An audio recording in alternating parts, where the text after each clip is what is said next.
The abandoned asylum loomed before them, a crumbling, foreboding mass of brick and iron. Its windows, dark and hollow, seemed to watch. A rusted sign hung by a single chain. "Welcome to Quiet Hill Asylum." Eli, the unofficial leader of the group, stood like a statue at the entrance. His excitement was palpable. "Guys, this is going to blow up. Just think of the views." His friends, Jenna, Marco, and Tasha, mumbled their agreement, but a chill ran through them as cold air seeped into their bones. They didn't come just for the likes. They craved adventure, something to chase away the monotony of their small town. Behind the laughter and bravado, unease flickered. "Let's set up here." Jenna pointed a shaky finger at the cracked, splintered door. "The entrance should make for good shots." They stepped inside. Dust drifted lazily through the air, settling like memories forgotten. The scent of mildew mixed with something far more sinister. Eli kicked aside debris, and the echo of his footfalls rang out like a warning. "Okay, everyone, let's go live," Eli announced, holding up his phone. The screen flickered to life, revealing their nervous faces. "Hey guys," he shouted, "we're at the infamous Quiet Hill Asylum. Let's see if we can catch something spooky." Jenna rolled her eyes but smiled for the camera. Tasha clung to Marco's arm, her other hand pressed against her stomach, feeling the nausea rise. As Eli chatted excitedly, Jenna moved deeper into the asylum, holding up her flashlight. The light barely pierced the thick darkness. The walls bled peeling paint and whispered secrets. Something felt wrong. The air turned thick, laden with a heaviness that pressed down on them. "Eli, can we go back?" Tasha's voice trembled as she stepped back cautiously. "Don't be such a scaredy cat, we're not even 5 minutes in," Eli said with a chuckle, brushing her off. They wandered through the labyrinth of rooms, each one a gallery of despair. Old beds lay rusting, torn sheets sagged listlessly, and remnants of terrifying medical instruments gleamed in the dim light. Each corner they turned felt like unveiling another layer of buried nightmares. "But what if there really is something here?" Marco asked, his bravado slipping. "You heard the stories," Jenna shrugged. "It's all just ghost stories, right?" But Eli insisted. "We'll find something, just hang tight." As they ventured deeper into the bowels of the asylum, they stumbled upon a room with barred windows, its walls adorned with crude drawings, fingers grasping, mouths screaming. It felt wrong. The vibe shifted. Jenna instinctively reached out to Eli. "Let's go," she whispered, but he was already exploring the corners.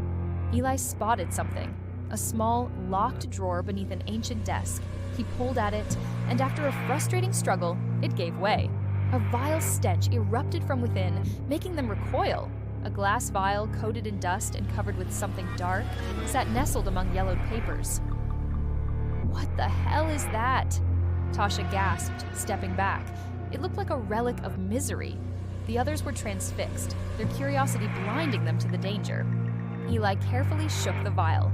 It rattled ominously. Suddenly, a low groan echoed through the halls. They froze, hearts pounding. "Guys, what was that?" Marco asked, panic flaring in his eyes.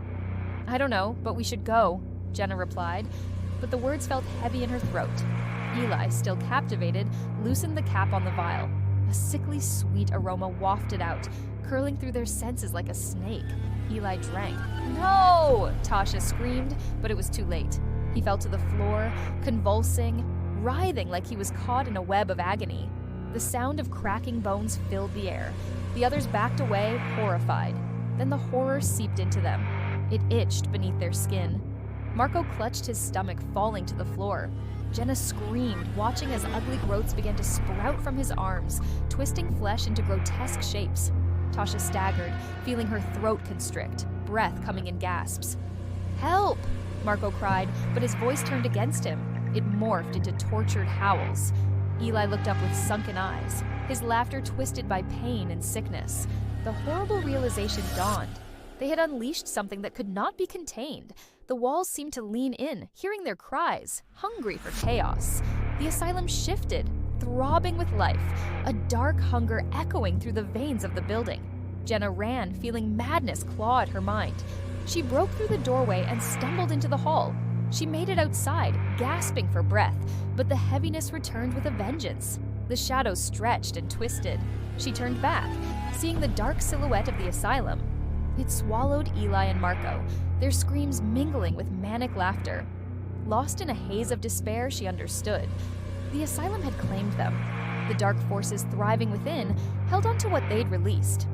As she stumbled away, she couldn't shake the feeling of something crawling just beneath her skin. She had broken free, but she was never safe. The horror would follow her. The live feed remained active, broadcasting her terror to the world, but the viewers would only see her smiling face and hear the laughter that slowly faded, an echo in a place that thrived on despair.